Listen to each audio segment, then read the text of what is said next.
ఇచ్చిండు, తను మంచి దిగుబడిని సాధించిండు. ఒకసారి తను ఎక్స్ప్లెయిన్ చేస్తాడు. నా పేరు రాత్రావశ్యకు, రావులపల్లి తాండా, కోడేరు మండల్, నగర్ కర్నూలు డిస్టిక్. నాకు ఉండబడు 2 ఎకరాల పొలము. అందులో 1153 విత్తనము. అది నేను నారు డిసెంబర్లో పోసాను, జనవరిలో నాటాను. స్టార్టింగ్లో మడి వేసినప్పుడు పొటాషు, జింకు అవన్నీ వాడాను. తర్వాత మళ్ళీ మా ఏఈ గారు, మా అన్నయ్య కొడుకు వేయి గారు అలా ఎలా చెప్తే అలా నేను ప్రతి ఒక్క ఫర్టిలైజర్స్ అలా ఎలా చెప్పినాడో అలా వాడాను. అలా నాకు 200 బస్తాల వడ్లు నాకు దిగుబడి వచ్చినవి.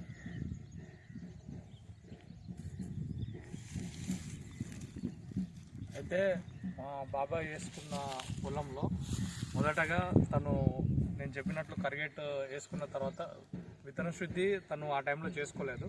తర్వాత కరిగెట్ చేసుకున్న టైంలో వానాకాలంలో ఇదే పంట వరి పంటనే, యాసంగిలో కూడా ఇదే వరి పంట కాబట్టి మళ్ళా ఏమన్నా భూమిలో సంబంధించి పోషకాలు అవకతవకలు కానీ ఇంకేమైనా జరిగి ఉంటాయన్న ఉద్దేశంతో మొదటగా జింక్ వేయించిన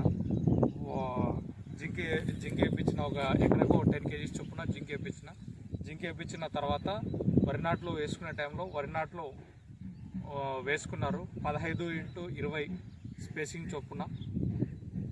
కొన్ని దగ్గర 20x20 కూడా పడ్డాయి.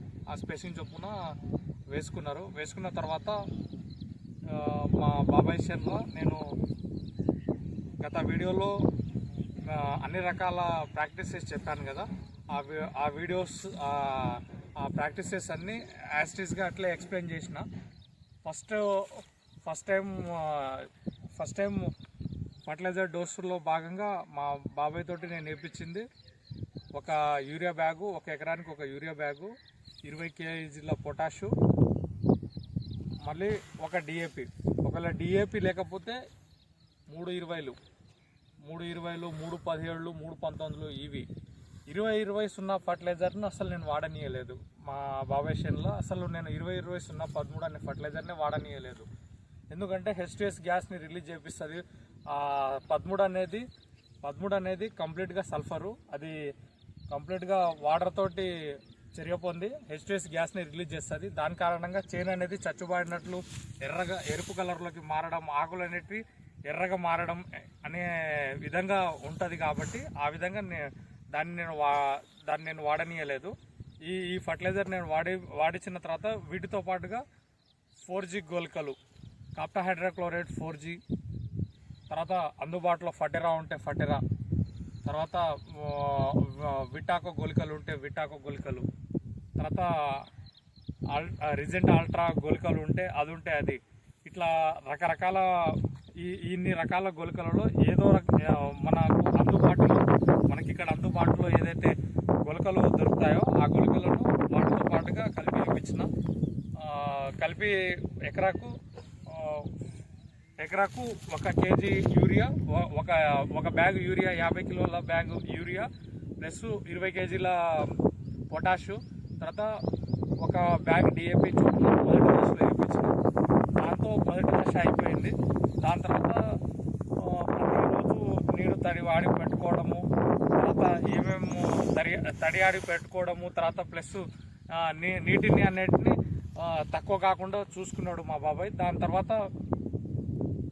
తర్వాత ఎప్పుడైనా కానీ మధ్యలో ఏదైనా ఒక పురుగు కానీ ఒక తెగులు లాంటిది వస్తే, గత వీడియోలో సుడిదోమకు సంబంధించిన షార్ట్స్ ఉంటుంది. ఆ సుడిదోమ షార్ట్లో నేను ఎక్స్ప్లెయిన్ చేసింది ఈ చేనులో సుడిదోమ సంబంధించి ఉన్నదే.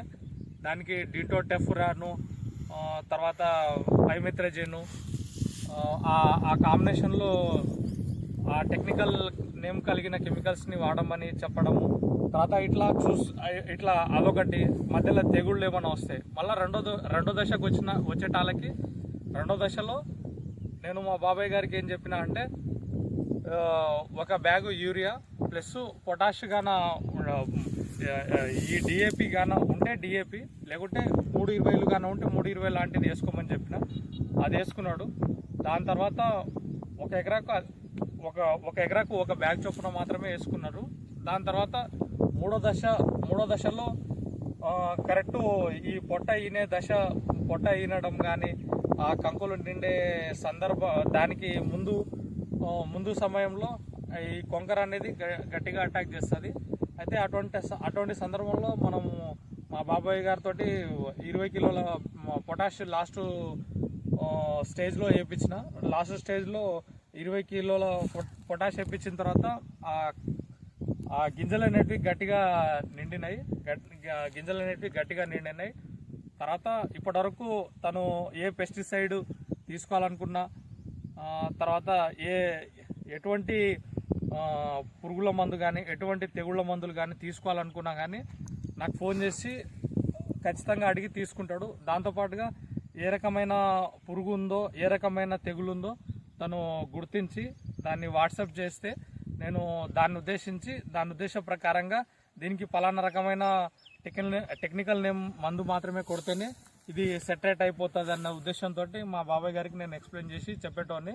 అక్కడ ఫర్టిలైజర్ షాప్ దగ్గరికి వెళ్ళిన తర్వాత కూడా ఇదే పలానా టెక్నికల్ ఉంటేనే ఇవ్వండి, లేకపోతే లేదు అని చెప్పించేటోని. ఆ టెక్నికల్ నేమ్స్ మాత్రమే యూజ్ చేసి స్ప్రే చేసుకునేటోడు మా బాబాయ్. ఇప్పటివరకు అయితే మా బాబాయ్ ఉన్న ఈ 2 acres ల్యాండ్ అనేది ఈ 2 acres ల్యాండ్ అనేది క్లియర్గా ఉన్న దాంట్లో మా బాబాయ్ గారికి మంచి దిగుబడి వచ్చింది. నా యొక్క సలహాలు సూచనలు పాటించినందుకు మా బాబాయ్ గారు ఎంతో ఆనందాన్ని నాకు ఫోన్ చేసి ఈ చేను కోసిన తర్వాత నాకు ఫోన్ చేసి తెలియపరచడం జరిగింది. 5 ట్రాక్టర్లు అయినాయిరా, నువ్వు చెప్పినట్లు తూచా తప్పకుండా పాటించినారా, మొత్తానికైతే నాకు మంచి దిగుబడి వచ్చిందిరా అని చెప్పి నాకు ఫోన్ చేశాడు. నాకు కూడా చాలా ఆనందం అనిపించింది. ధన్యవాదాలు.